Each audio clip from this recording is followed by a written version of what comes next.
Attaque dans une mosquée dans le Gard, Olivier H, l'auteur présumé des faits, s'est filmé tenant des propos islamophobes après avoir tué Aboubacar, âgé de 24 ans. Une marche blanche s'est d'ailleurs tenue ce dimanche pour lui rendre hommage. Voici les toutes dernières informations, un peu plus de 48 heures après les faits. Concernant les faits, l'enquête avance puisque le procureur a décrit des images de vidéosurveillance dans lesquelles on y voit Aboubacar discuter avec son agresseur et selon ses propres termes, avec une très grande froideur, l'auteur des faits a sorti brusquement un couteau et lui a asséné des dizaines de coups de couteau. Ce meurtrier qui a ensuite filmé sa victime en gros plan, agonisant à terre juste après l'avoir poignardé, en déclarant des propos islamophobes, selon le procureur de la République d'Alès, une vidéo qui sera d'ailleurs mise en ligne sur le réseau social Snapchat, puis retirée.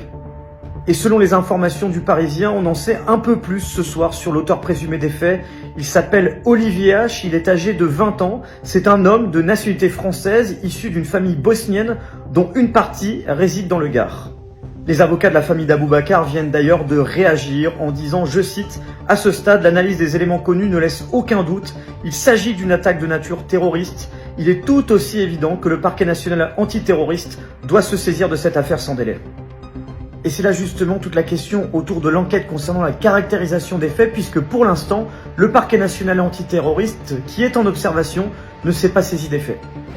Et en hommage à Aboubacar, tué à l'âge de 24 ans dans cette attaque, un homme qui était bien connu et très apprécié dans le village et qui venait aussi régulièrement à la mosquée pour faire le ménage. Une marche blanche en hommage s'est tenue dans la commune.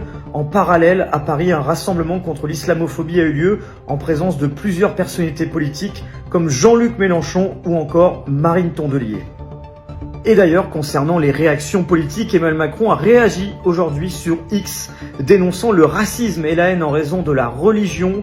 De son côté, le Premier ministre François Bayrou dénonce une ignominie islamophobe, ajoutant que les moyens de l'État sont mobilisés pour que l'assassin soit saisi et puni. Un assassin donc qui pour l'instant est toujours en fuite. Une traque en cours dont on vous tiendra au courant de l'avancée ainsi que de l'avancée de l'enquête qui se poursuit du côté du Gard. Je vous tiens donc au courant dès qu'on a plus d'informations.